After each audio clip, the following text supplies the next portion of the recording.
Hello friends, welcome to BPSC Darpan. आज हम study करेंगे प्रतियोगिता दर्पण के सार संग्रह का सेकेंड पार्ट का। प्रतियोगिता दर्पण में जो इम्पोर्टेंट क्वेश्चंस का एक कलेक्शंस दिया होता है, उनका हम फर्स्ट पार्ट अपलोड कर चुके हैं और आप अभी तक इसे नहीं देखे हैं तो एक बार जा कर के ज़रूर देख लें, जहाँ पर हम भारतीय इतिहास एवं संस्कृति, राष्ट्रीय स्वतंत्रता आंदोलन, भारतीय राज्य व्यवस्था एवं संविधान, भारत एवं विश्व का भूगोल, पर्यावरण एवं जैव विविधता से रिलेटेड क्वेश्चंस का वीडियो अपलोड कर चुके हैं। अब हम यहाँ सेकेंड पार्ट में भारतीय अर्थव्यवस्था, सामान्य विज्ञान एवं तकनीकी, कंप्यूटर ज्ञान, खेलकूद और मिसलेनियस का स्टडी करेंगे। तो चलिए हम टाइम वेस्ट किए बगैर अपना स्टडी शुरू करते हैं। और आप अभी तक इस चैनल को सब्सक्राइब नहीं किए हैं तो इसे ज़रूर सब्सक्राइब कर लें। नेक्स्ट क्वेश्चन है, उद्योगों के विकास तथा औद्योगिकरण की रणनीति किस योजना का अंग थी? यह द्वितीय योजना की अंग थी। अवमूल्यन का अर्थ है सोने के संदर्भ में मुद्रा मूल्यों में कमी। ऑटोमोबाइल उद्योग के कारण किस शहर को डेट्राइट ऑफ इंडिया कहा जाता है? चेन्नई को। कौन सा विभाग या आयोग सरकार से वस्तुओं के एमएसपी की सिफारिश करती है? कृषि लागत एवं मूल्य आयोग। फसलों के न्यूनतम समर्थन मूल्य निर्धारित संबंधी संतुष्टि करता है? कृषि लागत एवं कीमत आयोग। नेक्स्ट क्वेश्चन है, देश के पूरे आय तथा व्यय का पूरा ब्यौरा, जिसे बजट कहा जाएगा, सांसद के समस्त पेश करना होगा। यह संविधान के किस अनुच्छेद में लिखा हुआ है? तो अनुच्छेद 112 में।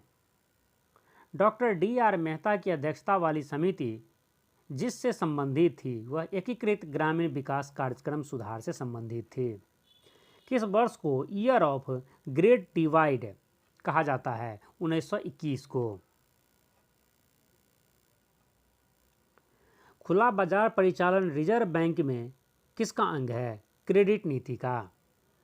यूनिफॉर्म रिकॉल पीरियड यूआरपी तथा मिक्स्ड रिकॉल पीरियड एमआरपी किसकी माप है? यह गरीबी की दर की माप है। अब नेक्स्ट टॉपिक हमारा सामान्य विज्ञान एवं तकनीकी। बरगद के पेड़ की शाखाओं से विकसित होने वाली जड़ें कहलाती है स्तंभ जड़ें। जैसे कि आप देखते होंगे कि बरगद में की शाखा में से पेड़ जड़ निकल के ज़मीन को टच करती हैं, उस जड़ को हम बोलते हैं स्तंभ जड़ें। आइंस्टीन को नोबेल पुरस्कार 1921 में दिया गया पथ ब्रेकिंग अनुसंधान और किसके निगमन के लिए मिला? फोटो इलेक्ट्रॉनिक्स प्रभाव के नियमन के लिए। Gammexane C6H6C6, DDT C14 H9 F5 और ब्लीचिंग पाउडर CaClO2 किसके यौगिक है? या क्लोरीन के यौगिक हैं। लंबी दूरी के बेतार संरचना के लिए अपेक्षित तरंगे हैं पराबैंगनी तरंग। तार केबलों के स्थान पर प्रकाशीय तंतु ऑप्टिकल फाइबर का प्रयोग किया जाता है क्योंकि उन्हें वर्धन की आवश्यकता नहीं होती हैं। बैट्स रोग शरीर के किस भाग को प्रभावित करता है? या तिल्ली को प्रभावित करता है। यदि किसी व्यक्ति को बंदूक की गोली लगने पर उसके शरीर से सभी गोलियां नहीं निकाली जाती तो निम्नलिखित में से किसके कारण उसके शरीर में जहर फैल जाएगा? शीशा की वजह से। वर्गीकरण में वर्गीकी के समूहों का सही आरोही पदानुक्रम कौन सा है? यह है स्पेसी, जीनस, फैमिली, ऑर्डर। चमगादड़ में प्रतिध्वनि द्वारा आगे उपस्थित बाधाओं के स्थान निर्धारण की प्रक्रिया में चमगादड़ द्वारा उत्पन्न ध्वनि तरंगे क्या करती है? तो देखिए, लक्ष्य से टकराकर वापस आती है और चमगादड़ इन्हें ग्रहण करके लक्ष्य की स्थिति का पूर्व ज्ञान प्राप्त कर लेता है। जीवों में परस्पर एक दूसरे पर निर्भरता होती है क्योंकि जैव विकास के लंबे इतिहास में सामंजस्यों के कारण पारस्परिक निर्भरता का उत्तरोत्तर विकास हुआ। नेक्स्ट हमारा टॉपिक है बाल विकास एवं मनोविज्ञान। इसे हमें ज़रूरत नहीं है, यहाँ से हमारे एग्जाम में क्वेश्चन नहीं आते हैं। नेक्स्ट क्वेश्चन है हमारे कृषि, जहाँ से हमारे एग्जाम में क्वेश्चन पूछे जाते हैं। चलो देखते हैं।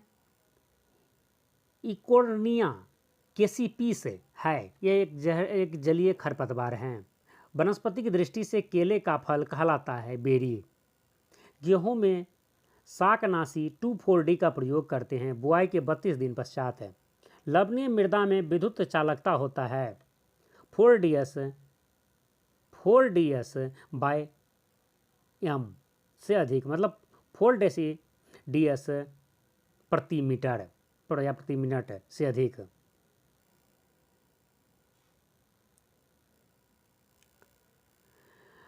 धान में खैरा रोग किसकी कमी से होता है? जिंक की। ज्वार के दाने में प्रोटीन की प्रतिशत मात्रा होती है 10.4।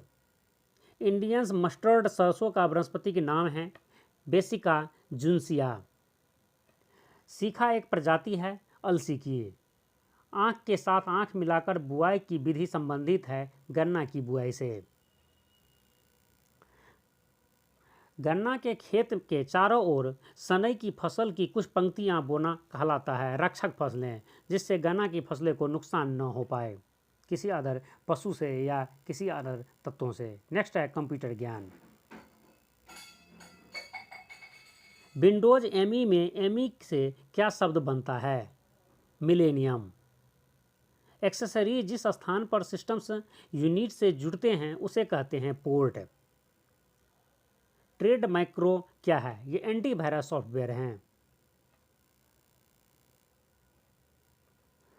वह वायरस जो किसी यूजर को यूजफुल एप्लीकेशन होने का दिखावा करके डाउनलोड करने या एग्जीक्यूट करने में मूर्ख बनाते हैं कहलाता है ट्रोजन हॉर्स।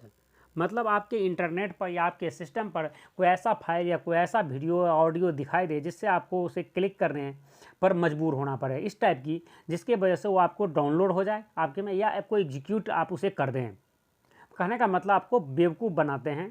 तो इसलिए इस वायरस को या इस टाइप के वायरस को ट्रोजन हॉर्स कहा जाता है, जो आपकी इस तरह से वो अपना प्रदर्शन करते हैं आइकॉन में या वीडियो में या इमेज के थ्रू, जिससे आप उसे क्लिक करने के लिए मजबूर हो जाते हैं और या तो उसे आप डाउनलोड कर लेते हैं या इस फाइल को आप एग्जीक्यूट कर देते हैं। तो इस टाइप के वायरस को बोलते हैं ट्रोजन हॉर्स। एप्लीकेशन सॉफ्टवेयर में फैलने वाले वायरस को कहा जाता है मैक्रो वायरस।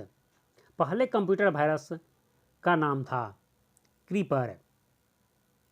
कंट्रोल शिफ्ट और अल्ट को कौन सी कुंजी कहते हैं? अल्फा न्यूमेरिक कुंजी कहते हैं। और OCR का पूर्ण रूप है ऑप्टिकल कैरेक्टर रिकॉग्निशन। हमारा नेक्स्ट टॉपिक है खेल कूद। यहाँ टोक्यो ओलंपिक 2020 का आदर्श रखा गया था। टोक्यो या आदर्श वाक्य था फास्टर, हायर, स्ट्रोंगर और टुगेदर। मीराबाई चानू किस खेल से संबंधित है? या भारोत्तोलन से संबंधित हैं। किस खिलाड़ी ने टोक्यो ओलंपिक 2020 में भारत को प्रथम पदक दिलाया? यह मीराबाई चानू। एक चीज़ आपको यहाँ मैं बता दूं कि टोक्यो ओलंपिक 2020 लिखा है क्योंकि टोक्यो में जो ओलंपिक है वो 2020 में ही होने वाला था, लेकिन आपको पता होगा कि कोरोना वायरस की वजह से वो 2020 में नहीं हो पाया है। एक्चुअली वह 2021 में हुआ है। ठीक है, नाम जबकि उसका नाम टोक्यो ओलंपिक 2020 ही है क्योंकि हर 4 साल पर ओलंपिक होता है। अब नेक्स्ट ओलंपिक 2024 में होगा फ्रांस में।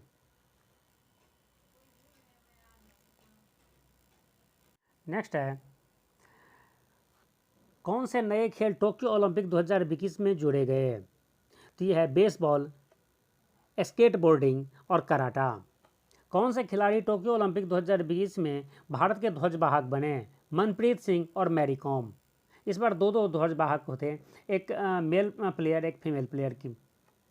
ओलंपिक खेल कितने वर्षों में आयोजित किए जाते हैं? ये 4 वर्षों में आयोजित किए जाते हैं। प्रत्येक 4 वर्ष पर ओलंपिक होता है। कौन से ओलंपिक प्रतियोगिता में स्वर्ण पदक को पूर्ण रूप से सोने से बनाया गया था? यह 2012 के ओलंपिक में।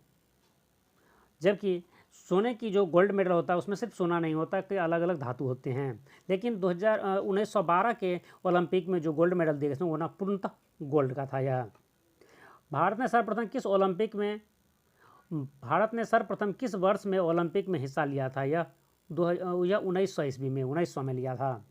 2021 में आयोजित किए गए ग्रीष्मकालीन टोक्यो ओलंपिक का कौन सा संस्करण था? यह 32वां संस्करण था।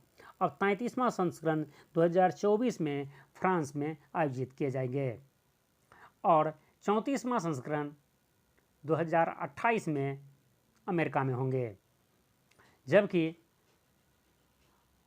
35वां संस्करण इसका ऑस्ट्रेलिया में होगा। तो आप ये भी याद रखेंगे। ओलंपिक में सर्वप्रथम शुभंकर का प्रयोग किस वर्ष किया गया था? यह 1968 के मैक्सिको ओलंपिक में किया गया था। तो आपके लिए एक टास्क हुआ कि आप कमेंट्स करके मुझे बताएंगे कि अभी टोक्यो ओलंपिक 2020 जो 2021 में हुआ था, जो ग्रीष्मकालीन ओलंपिक, उसका शुभंकर क्या था? आप मुझे कमेंट्स करके बताएंगे। तो हमारा नेक्स्ट टॉपिक है विविध। इसलिए मिसलेनियस में देखते हैं। चेराओ नाच कहाँ के लोग करते हैं? यह मिजोरम के लोग चेराओ नाच करते हैं। मानवों की कौन सी ग्रंथि 2 से अधिक हार्मोन स्रावित करती हैं? यह पीयूष ग्रंथि। भारत सरकार द्वारा शुरू की गई मिशन इंद्रधनुष से संबंधित हैं। यह बच्चों एवं गर्भवती महिलाओं के प्रतिरक्षण से संबंधित हैं। गंगा सागर मेला नामक वार्षिक मेला किस प्रदेश में लगता है? यह पश्चिम बंगाल में लगता है।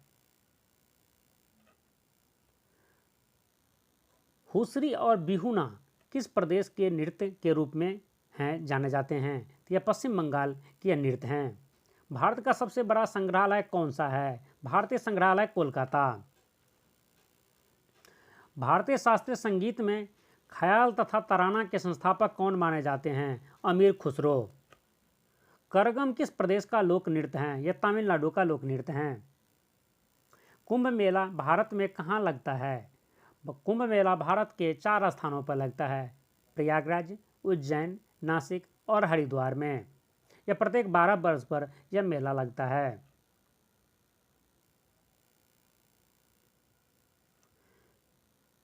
वेदांतम सत्यनारायण